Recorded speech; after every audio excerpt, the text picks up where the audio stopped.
અને ગઈકાલે આપણે પરમ દિવસે અહીંયા વાત થઈ છે, એના ઉપર મને વિચાર આવ્યો કે તમે જે વાત કરી કે એક માણસ પોતાનું આત્મદર્શન કરવા માટે 100 વાર યાત્રાએ ગયો અને જ્યાં એક જ્ઞાની પુરુષ મળ્યા છે ને, તો એને એમ કહ્યું કે તું તારી સામે નથી જોતો કે તને તું ઓળખતો નથી. એ વાત આવી ને, તો એમાં મને જરાક અંદરથી એમ પ્રશ્ન ઉઠ્યો કે એને એક ખ્યાલ આવી ગયો કે મારી સામે જોવાનું છે ને મારું ધ્યાન કરવાનું છે, એટલે ધ્યાનમાં લાગ્યો એવો અંદર ઠરી ગયો. એટલે એમ મારે એમ જાણવાનું છે કે પેલા એને ધારણા જ્ઞાનમાં એવો અભ્યાસ કર્યો હશે બુકોનો, ઘણો અભ્યાસ કરી લીધો હતો અને એનો નિર્ણય આ ટાણે થયો હશે. ઘણો અભ્યાસ કર્યો હતો, પણ એ આત્માને બહાર શોધતો હતો. ભગવાનના દર્શન કરવા છે એટલે બીજા ભગવાનના બહાર મને ભગવાન કોઈ પારમાં ભગવાન દર્શન આપશે એવી કલ્પના ચડી ગયા હતા. સમજે? પણ મારો ભગવાન મારા ઘટમાં છે એ એમને લક્ષ્યમાં નહોતું આવ્યું. વાંચેલું ઘણું, પણ એ લક્ષ્યમાં એ વખતે નહોતું આવ્યું. પણ જયારે ઈશારો કર્યો કે દેખનારાને દેખતો નથી, એમ જાણનારાને જાણતો નથી, આંધળો છો, એટલે એની દ્રષ્ટિ જે બહિર્મુખ હતી એ દ્રષ્ટિ અંદરમાં આવી ગઈ. વાત તો ટૂંકીને ટચ જ છે, લાંબુ તો છે નહીં. જે વર્તમાન વર્તો જ્ઞાનનો ઉપયોગ, બધાની પાસે જ્ઞાનનો તો વ્યાપાર ચાલે જ છે. જ્ઞાનના વ્યાપાર વિના કોઈ જીવ હોય નહીં, તો જડ થઈ જાય. બરાબર? હવે અને જ્ઞાન વિષય વિના એ નહીં. કાં જ્ઞાન સ્વને વિષય કરે ને કાં પરને વિષય કરે. જ્ઞાનનો વિષય તો હોય જ. હવે અનાદિકાળથી જે જ્ઞાન પરને પ્રસિદ્ધ કરતું હતું, એ જ્ઞાન અંતરમાં વળીને સ્વને પ્રસિદ્ધ કરે ત્યારે અનુભવ થાય.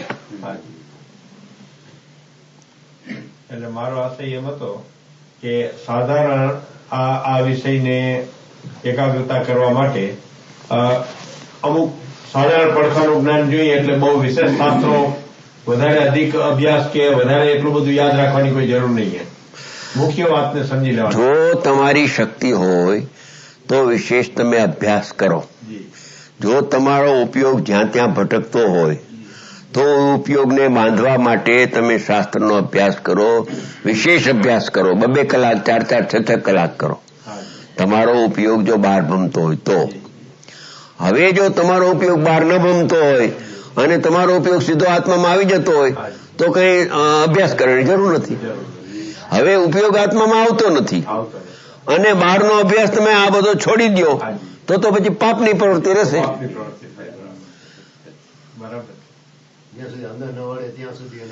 ત્યાં સુધી એને એ પ્રકારે નિમિત્તનું અવલંબન આવે. દેવ, ગુરુ, શાસ્ત્ર, સત્સમાગમ, શાસ્ત્ર સ્વાધ્યાય, તત્વચિંતન, વિચાર, સમવિચારના જીવોની સાથે તત્વનો વાર્તાલાપ, એ પ્રકારે નિમિત્તના યોગમાં એ હોય છે જીવ. અને આપણે આ શિવભૂતિ મુનિનો દાખલો આવે છે કે એમને બહુ યાદ પણ નહીં રહેતું અને કઈ અડદની દાળ અને કોતરા એમ કઈ એમાં એને એ વસ્તુ એને બરાબર આમ બેસી ગઈ કે રાગ ભિન્ન ને જ્ઞાન ભિન્ન. રાગ છે એ ફોતરું છે અને જ્ઞાન છે એ અડદની દાળ છે, સફેદ. ઓલો કાળો દાણો છે, કાળો ફોતરું કાળું છે, પુન પાપી કાળા છે, માલ નથી એમાં કઈ. એમ રાગ ભિન્ન અને આત્મા ભિન્ન એમ જો કરે તો એને ભેજ્ઞાન થઈ જાય, કાંઈ શાસ્ત્રની જરૂર નહીં.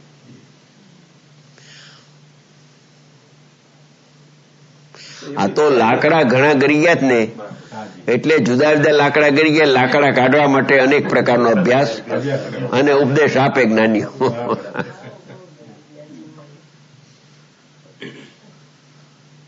સ્વરૂપ નથી જતા પોતાનું માનીને અનાદિથી માન્યતા. આજે સંખ્યા ઘણી થઈ છે. હા, અને હવે તમને કોઈ સરળ કોઈ એવી ચર્ચા કરવી હોય તો તમે કરો, કોઈને કઈ પૂછવું હોય તો. એટલે આ આપણે જે અત્યારે રાખી ચર્ચા, એ તો કઈ ને કઈ કોઈ પૂછે, ભાઈઓ પૂછે કે બહેનો પૂછે, કઈ પૂછે તો એમાંથી પછી નીકળે. બહેનોને પૂછવાની છૂટ છે. આવો એમ કે ભાઈઓનો જ આ ઇજારો છે એવું નથી. બહેનોને કાંઈ મૂંઝવણ થતી હોય તો પૂછી શકે. કઈ પણ એવું લાગે પૂછપરછ કરવા જેવો આ તો સમજણનો વિષય છે. હા, અને ન સમજાય તો સંકોચાવું નહીં. પણ એમ સંકોચ ન કરો કે આ પ્રશ્ન હું પૂછીશ તો આવો કેમ મેં પ્રશ્ન પૂછ્યો, બીજા મારી મસ્કરી કરશે, એમ ન સંકોચ રાખવો. પ્રશ્ન તો ગમે એવો પૂછી શકાય. મોગીબેન, હવે જો આપણે આ સમજવા મોકો આવ્યો છે. એક મિનિટ.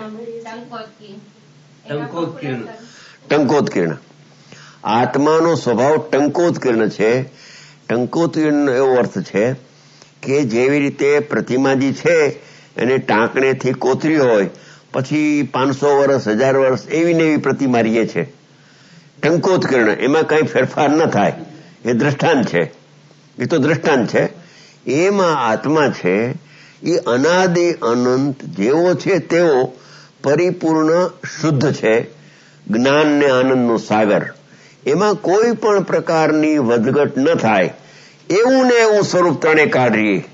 મિથ્યાત્વસ્થા હોય તો એવું ને એવું સ્વરૂપ, સાધક થાય તો આત્માનું સ્વરૂપ એવું એવું, અને કેવળ જ્ઞાન થાય તો એવું ને એવું, મોક્ષ થાય તો પણ એવું ને એવું સ્વરૂપ. એ સ્વરૂપમાં કોઈ પણ પ્રકારનો કિંચિત માત્ર ફેરફાર ન થાય, કાંઈ વધઘટ ન થાય. એનું નામ ટંકોત્કીર્ણ કહેવાય. આત્મા ટંકોત્કીર્ણ છે તે જીવના પરિણામની અપેક્ષા રાખે છે કે નથી રાખતી? ના, પરિણામની અપેક્ષા ના રાખે. નિરપેક્ષ છે. એ પરિણામથી પણ રહિત છે. નિશ્ચય નહીં એ જોવામાં આવે તો એ પરિણામથી પણ રહિત છે આત્મા. એનું અવલંબન લેવા જેવું છે. પણ એનું અવલંબન લેતા અનુભવ થાય તો એ અનુભૂતિ જે પર્યાય પ્રગટ થાય એનાથી કથનચિત સહિત પણ છે એવું જ્ઞાન થાય.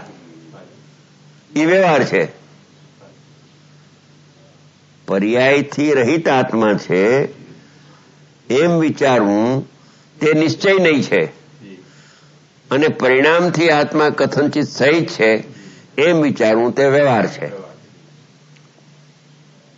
હવે આના પરથી એ તો ચોક્કસ થઈ શકે કે નહીં કે મારું કાલનું પરિવર્તન, મારું કાલનું વર્તન કેવું હતું અને આજનું વર્તન કેવું છે. આજ જો ધર્મમય બાજુ વળી જાઉં તો કાલનું મને જે પરિવર્તન છે કાંઈ નડતું નથી. એ વાત બરોબર કે? બિલકુલ નડતું નથી કાંઈ. કેમ કે પર્યાય જે વ્યય થઈ ગઈ છે એ વ્યય ભાવ કદી પણ ઉત્પાદને નડે નહીં. વ્યય થાય, મિથ્યાત્વનો પર્યાય છે. છેલ્લા સમયે મિથ્યાત્વનો પર્યાય હતો, એનો થઈ ગયો વ્યય, અને સમ્યક દર્શનનો થયો ઉત્પાદ. જો પૂર્વની પર્યાયમાં મિથ્યાત્વ હતું એ વર્તમાન સમ્યક દર્શન રૂપી ધર્મ પ્રગટ કરવામાં નડતું હોત તો કોઈને સમ્યક દર્શન થાત જ નહીં. માટે વીતી ગયેલો ભાવ વર્તમાનને બાધક કાંઈ થતો નથી. કાલનો પાપી આજે ધર્માત્મા થઈ શકે છે. આપણે દાખલો નજર સામે છે કે ભગવાન મહાવીરનો આત્મા 10મા ભવે સિંહના ભાવમાં હતો. સિંહ અને હરણિયાને મારીને ખાતો હતો. એમાં ઉપરથી 2 રુધિધારી મુનિઓ આકાશમાં આવ્યા અને આમ નજર કરે છે કે આ કોણ? મારી નજર સામે કોઈ મનુષ્ય ફરકી ન શકે એટલી તો મારી હાક ક્રૂર હતો, ક્રૂર. પણ એ એકદમ ખર સામે આવીને ઉભી ગયા નિડર થઈને. એટલે એની સામ્ય મૂર્તિ જોઈને એને પોતાને એ કશાય શાંત થવા માંડ્યા કે આ મહાપુરુષ છે એમ માનીને. ત્યારે એમને કહ્યું કે અમે મહાવિદ્ય ક્ષેત્રમાંથી આવીએ છીએ અરિહંત ભગવાનની વાણી સાંભળીને કે આ જે તું છો સિંહના ભોગમાં અત્યારે એ તું આ ભારતમાં 24મા તીર્થંકર મહાવીર થવાનો છો, અને તું સમ્યકને પ્રાપ્ત કરી લે. આમ તારો કાળ પાકી ગયો સમ્યક પ્રાપ્ત કરવાનો. જો હવે એને તો હિંસાના પરિણામ હતા કે નહીં? હિંસાના પરિણામ. પણ હિંસાના પરિણામ પલટીને એને જ્યાં મુનિરાજને જોયા ત્યાં કસાયની મનતા શુભ ભાવ આવવા માંડ્યો. પછી એ વખતે અશુભ ભાવ નથી, શુભ ભાવ કહેવાય કસાયની મનતા. હવે એ મંદતાના પરિણામમાં દેશના લગી સાંભળી અને ભેદ જ્ઞાન કરીને આત્માનો અનુભવ કરી લીધો તો પૂર્વની જે અવસ્થા હતી એને કાંઈ નડી નહીં. જાગ્યા ત્યાંથી સવાર. એનો અર્થ એમ ન લેવો કે પાપ કર્યા જ કરીએ અને મોકો આવશે તે ધર્મ કરશું ને અટાણે તો પાપ કરીએ, એવો જો ઊંધો અર્થ કોઈ લે, આ તમારી વાત નથી, આ સમાજ છે બધી. સમાજમાં ક્યાંય ઊંધું ન લઈ જાય. મારે તો સમજીને જરા કેવું જોઈએ, સમજી ગયા તો મરી જાય. હા, બાકી પૂર્વની પર્યાય કાંઈ નડતી નથી. વર્તમાનમાં ધર્મ કરે, કર્મ બંધાયેલા હોય ને, કર્મ બંધાયેલા ઘણા હોય, એ કાંઈ નડે નહીં. એમાં બીજો પ્રશ્ન એમ ઉભો થાય છે કે આપણે આ મનુષ્યમાં તો એમ કહીએ છીએ શાસ્ત્ર અભ્યાસ કરી બરાબર નિર્ણયો કરીને પછી નિર્વિકલ્પ દશા થાય, ત્યારે એની તૈયારી કરે, પોતે પુરુષાર્થ કરે ત્યારે. તો આ સિંહ ભાવમાં પણ વેદનાન થઈ શક્યું છે તો થઈ શકે, બરાબર થઈ શકે. હવે અહીંયા તો શાસ્ત્ર નથી, આજે કાંઈ નથી, વાંચન નથી, સાંભળવાનું નથી. એમાં દેશના લબ્ધિ મળી, એને દેશના લબ્ધિ મળી, જ્ઞાનીની દેશના લબ્ધિ પ્રત્યક્ષ મળી, એને નિમિત્ત થયું. આ એ નિમિત્ત કોઈને શાસ્ત્ર નિમિત્ત થાય, કોઈને દેશના લબ્ધિ નિમિત્ત થાય, કોઈને તીર્થંકરની વાણી નિમિત્ત થાય. આમને 6ઠા 7મા ગુણસ્થાને ઝૂલનારા મહામુનિ એની દેશના લબ્ધિ નિમિત્ત થઈ. એને દેશના આપતી અને એને પ્રગટ કર્યું સમ્યક દર્શન. એને અધિગમ સમ્યક દર્શન કહેવાય. સાંભળીને હંમેશા જયારે ઉપાદાનની તૈયારી થાય છે ત્યારે એની ઉપાદાનની તૈયારીને યોગ્ય નિમિત્ત આવી જ મળે છે ને. એમ યોગાનું યોગ એવો બને જ છે. હામેથી નિમિત્ત આવ્યું, બોલો. કઈ એને તો વિચાર નથી કે એને કઈ ટપાલ લખી નથી, તાર કર્યો નથી, ટેલિફોન કર્યો નથી કે મારે સમ્યક દર્શન પ્રગટ કરવું માટે તમે મને દર્શનાવધિ સંભળાવવા આવો. કાંઈ નહીં, એકાએક ઉતરા. અને મારી એવનો જીવ હતો ત્યારે અવળો પડ્યો, ત્યારે દાદા ભગવાન હતા અને બરફ જતો ત્યારે સમ્યક જ્ઞાન ન થયું. અને નિમિત્ત અકિંચિત કર છે, નિમિત્ત કઈ કરી શકતું નથી. અરે એ તો ઠીક, પણ એની હામે થયા, એની હામે થયા. સાંખ્ય મત ઉભો કર્યો દાદાની હામે, તીર્થંકરની હામે. સ્વતંત્ર જીવ છે, ઊંધો પડે સ્વતંત્ર, હવળો પડે તો સ્વતંત્ર. શક્તિ છે બસ.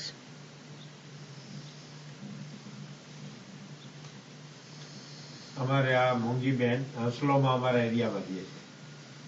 અહીંયા મોંઘીબેન આવ્યા છે સાંભળવા, હંસલો થી આવ્યા છે. હા, ઠીક. એ હંમેશા મને કહે કે તમે શાસ્ત્ર એકલા એકલા વાંચો છો તો મારે પણ આત્મા સમજવો છે હવે, અને મંગળવારે થોડું વાંચન રાખો તો એમાંથી અમારે હવે વધારે સમજણ થાય એમ કરવું છે. એટલે મોગીબેનને કહ્યું અત્યારે જો આ સમજવાનો આપણને મોકો છે સાંભળવાનો. બધાને છે આટલી સંખ્યામાં હું, પણ આપણી તો કેટલી અહીંયા મોટી સંખ્યા છે, પણ એ પ્રમાણે એમ કે તમે કરો કે કોઈ હોલમાં બધે એમ કે માણસો બધાય પણ આપણે આવે છે ને, હોલમાં આવે છે. ના, તો ભવિષ્યની વાત કરે છે. હું વયો જાઉં પછી પણ અહીં કઈક ચાલુ રહીએ તો સારું. એમ બરાબર ને? એ છે ને તમે અત્યારે છો ને જો થાય એક વખત તો બધાને અનુભવ થાય. હોલ આવે, કાલે હોલ છે ને, આપણે શું કરવાની હોલમાં છે, હોલમાં છે, હોલ રાખ્યા છે. એ તો ચાલુ છે, હોલ તો છે, એ તો અમે કાલે આવ્યા હતા. એવું કહેવાનું પ્રયત્ન છે કે જો મૂળિયા પાયા જો પડી જાય ને તરજે કોઈ અજ્ઞાની આવતા રહીએ ને તો બધાને લાભ મળે. પણ એ તો ભાવ હોય આવી શકે. અત્યારે તો જો ઘણા દિવસ થઈ ગયા, ઘણો પણ સાંભળ્યા હોય, પહોંચવું હોય તો ગમે એમ કરીને પહોંચી શકે. પોતાને ભાવ હોય, પોતાનો ભાવ હોય તો.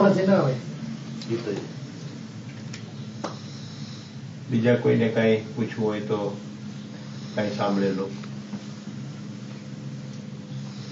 રાગ અને જ્ઞાન વચ્ચે અનંત સમય જાય છે, એ કેવી હે? રાગ અને જ્ઞાન એની વચ્ચે અનંત સમય છે, એને એક જગ્યાએ વાંચવા માંગુ સમજાતું એમ છે કે કોઈ પણ પદાર્થને ઉપયોગાત્મક કરવો હોય તો છંદસનું જ્ઞાન અસંખ્ય સમયે એને પકડી શકે છે, ઉપયોગાત્મક કરી શકે. એનો પ્રતિભાસ તો તે સમયે થાય, ક્રોધ જણાય તો તે સમયે જ્ઞાનમાં, પણ એ જ્ઞાન ક્રોધને પકડતા આ ક્રોધ થયો મને એમ જે પકડે ને ત્યાં અસંખ્ય સમય ચાલ્યા ગયા. એમ જણાય તો એ સમયે, પણ ઉપયોગાત્મકપણે જાણે તો એમાં અસંખ્ય સમય ચાલ્યા જાય. પણ અસંખ્ય સમય પણ એટલો ઝડપથી થાય છે કે આમ આંખ વીંચીને ઉઘાડી ત્યાં તો ઘણા સમય વયા ગયા. અસંખ્ય સમય પણ એક આમ જરાક જેટલું જ છે. પણ શાસ્ત્રમાં એવો પાઠ છે કે છદ્મસનો ઉપયોગ છે. દાખલા તરીકે આ ઘડિયાળ ઉપર ઉપયોગ છે. હવે એ ઘડિયાળ ઉપર ઉપયોગ છૂટી અને આ બત્તીને જાણવા જાય ઉપયોગ, તો એમાં અસંખ્ય સમય ચાલ્યા જાય. આમ અહીંયાથી નજર કરીને આમ નજર તો કરી એટલે એનું આમ પ્રતિભાસ તો થયો ઉપયોગમાં, પણ આ ગ્લોબ છે એમ પકડતા એને વાર લાગે છે. સમય અસંખ્ય, પણ અસંખ્ય સમય પણ એટલું ઝડપથી થાય છે કે એને એમ ખબર નથી પડતી કે અસંખ્ય સમય ચાલ્યા ગયા. એને તો એક જ થયું કે આ અહીંયા જોયું ને અહીંયા જોયું, એક સમયમાં જોયું એમ. પણ આ કેવડી ગમ્ય છે, બહુ એક ઝડપથી થાય. ના છદ્મસ પકડાય.